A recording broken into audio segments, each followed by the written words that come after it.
Hi, welcome to day 7 of our Beginner's Martial Art 7-Day Challenge. So congratulations, you made it all the way to the end. We've just done some really basic self-defense. My goal on this whole process was to give you an understanding and some knowledge so that you can realize that, one, you're not helpless, that if something does happen, you do have tools, you can do something about it. We've kept it really pretty basic, but we've covered quite a lot. We know how to step back and get our hands up. I think that's a pretty big thing. We know how to throw a kick if we have to. Okay? We know how to punch. Right? We know how to step sideways. We even learned a side kick. We learned a block and how to follow up with that. And we touched up on movement, stepping. Someone trying to shove. We've learned how to step over, move to the side. And really, it's when you learn these things, it seems like a lot as you're learning them, but when you go back and review them, you're thinking, that's all there was to it. That's a good thing when that happens. That means you're actually really knowing the stuff. I want to go over just a little bit of a review here of what we've covered on this last lesson, and I want to show you how some of this stuff can work together and give you some ideas of other things that we'll be doing in the future. Okay, so first off, we're going to step to the left, front stance, and bring our hands up.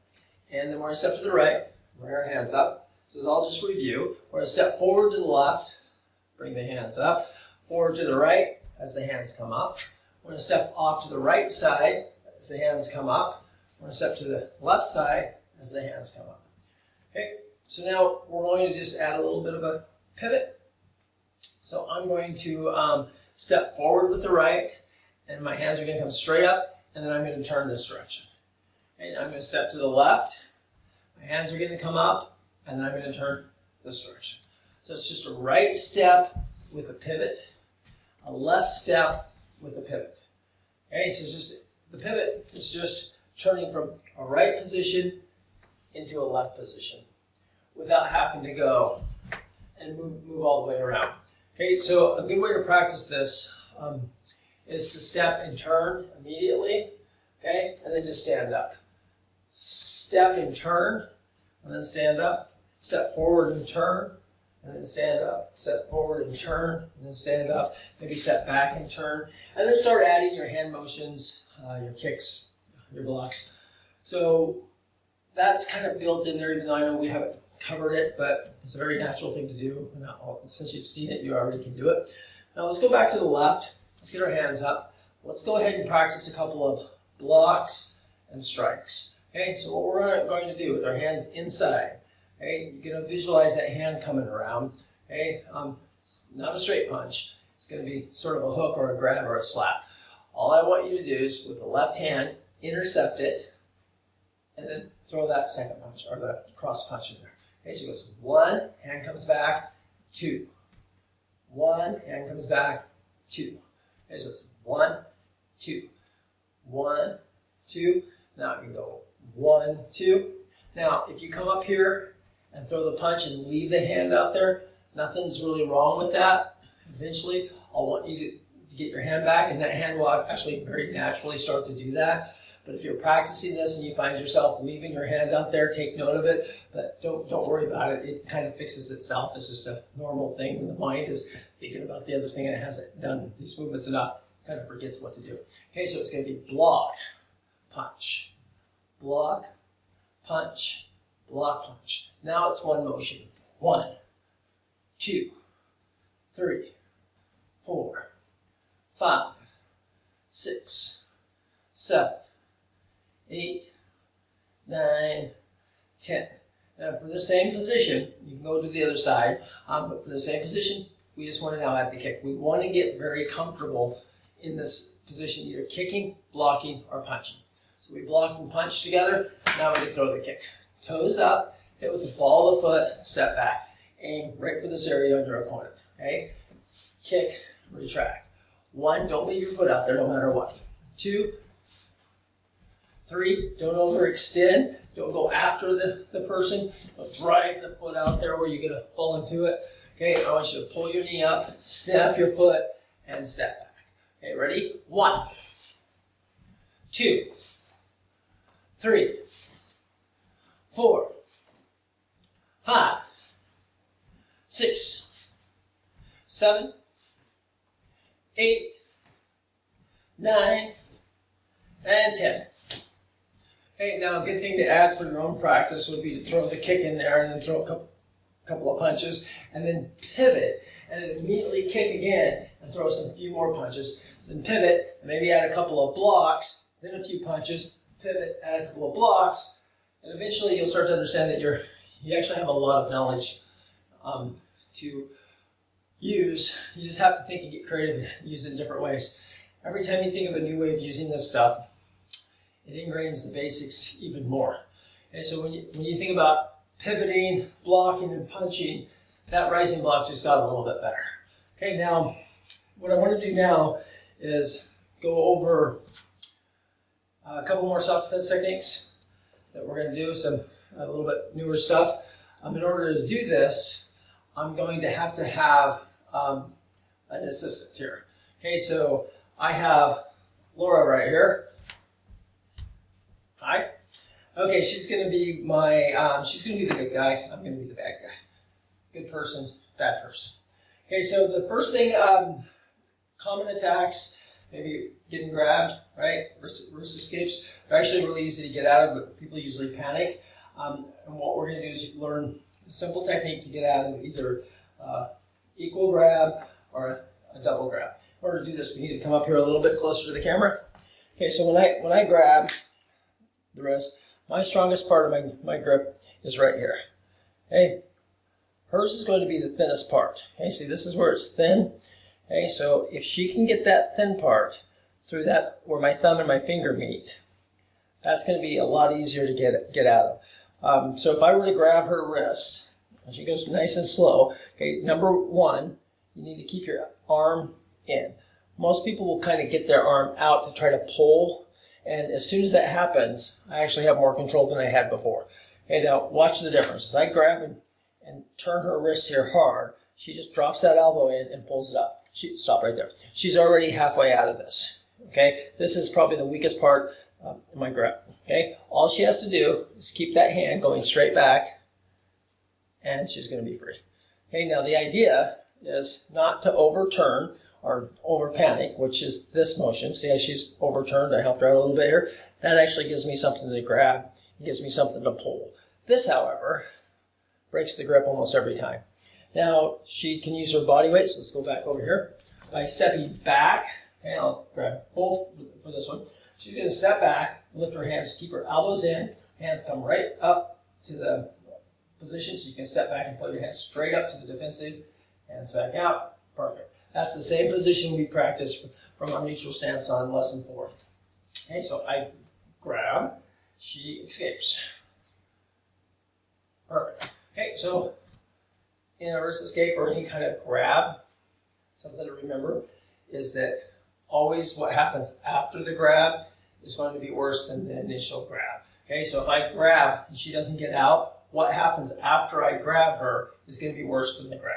So we want to react before that happens. If I pull her off balance, she's not going to be in a position as well as she is from here. So ideally, of course, we talked about personal space. If I step in here, she can throw a front kick, bang, stop me right away. Okay, if she doesn't want me there, I don't have a right to be there. Okay, but in this case, we're practicing already being grabbed, which means that you've made 2 mistakes. 1, you let somebody get too close to you. 2, you let somebody touch you. You don't want to have a third one. But we have to train this to get this. Okay, so easiest way to train this is if you have somebody to grab you, and if they're nice about it and they grab you, you can learn it.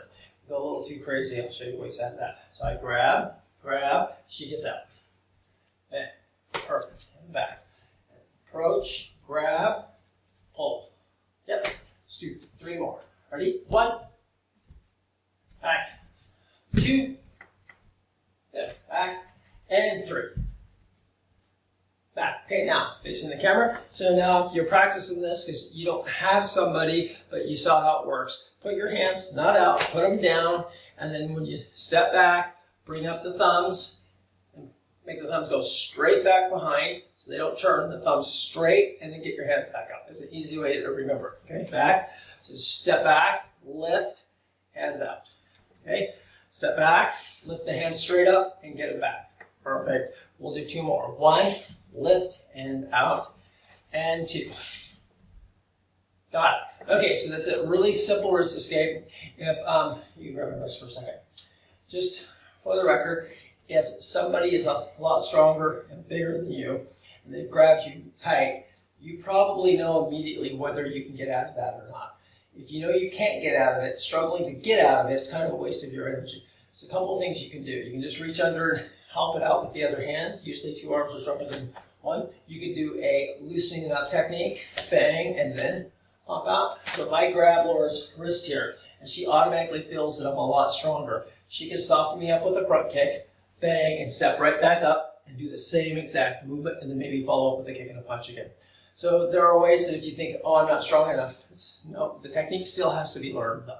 Okay, so now she escapes. Let's go over a couple of other things we learned. She gets out. That's it right there. What she's done is she's giving me back my weapons, which we can talk about that a little bit later.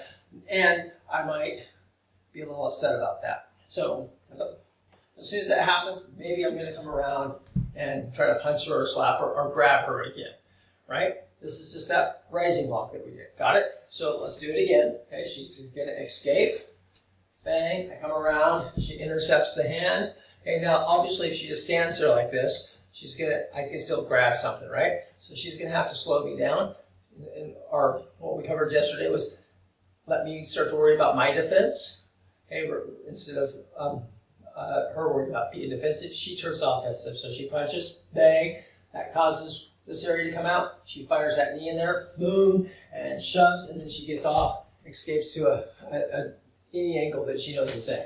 Okay, so that's just combining a couple of things we've learned. We've learned the wrist escape, so we free ourselves up. That's the rising block. Here comes the punch, bang, here comes the knee, boom, and back up. Okay, and if he's further away, that knee can turn into the kick really easily. Okay, so here it goes again. So 1, up, round, hit, boom, and back. Okay, now we'll just do 3 of those, and then when we're doing them, go ahead and copy it and kind of get in the position that we're in. Okay, so we're here. Now you should be doing hers, not me. I'm not teaching you how to grab somebody's wrist to get punched in the face. Okay, go. 1.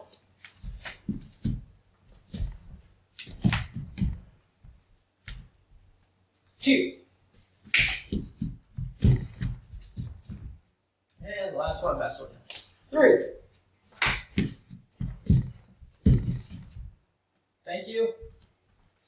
Be nice to me. Okay, so that actually kind of concludes our 7-day. I just want to give you a little taste of some of the things that you already knew all that, but if we were to start the class out like that, it would have been too much to know. Now, really quickly from the base that we've given you, you can branch off and learn a lot of things really quickly because you've got the basics down. So, for example, another common attack, okay, is somebody trying to pull your hair or your collar or your, right, pull it down, not good. Another one is maybe the hammerlock, a little unusual, but you know, it's there. That usually happens in a position like this, where you're wrestling and you grab the arm and it ends up there. Okay, pretty easy to get out of actually. Then there is, we'll do one more here. There's going to be another easy one is if somebody comes up and grabs you from behind a bear hug and tries to pull you back and then choke you as well. And one other one that we will cover eventually is if somebody's trying to choke you from the front. Okay, they're not very hard if you understand the principles. But if you're trying to figure out how to step, how to get your hands up and do all this while somebody's choking you or grabbing you, it's kind of unnerving. It doesn't work so well. So practice with what you have. Okay, celebrate. You've done seven days. You've learned actually quite a lot. And the most important thing is now you know you're not defenseless. We can never guarantee what an outcome will be. Okay, there's just no way you can do that. But we can guarantee that we will do something. Our hands will come up. We'll put up a fight, right? We won't show up and give up.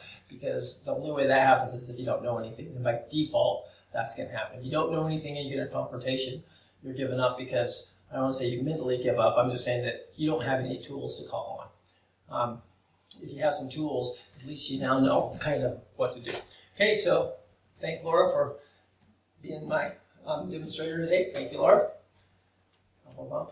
Yes. Okay, and thank you guys for showing up and making yourself better.